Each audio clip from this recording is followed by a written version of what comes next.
Hello, everybody.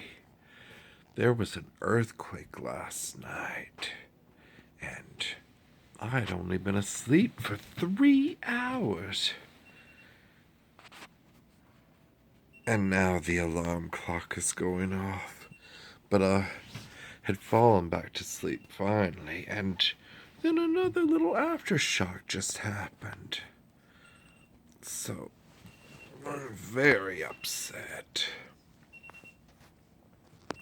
Now, do you all put Vicks VapoRub underneath your nose when you sleep at night? If you see anything underneath my nose, that's what it is.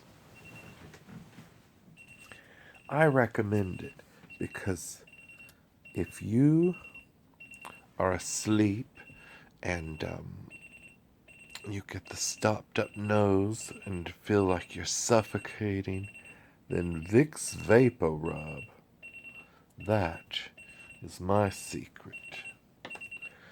Oh, okay. Now that I've had my 3 hours of sleep, ready to get up and face the day.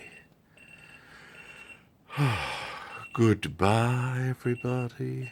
Goodbye.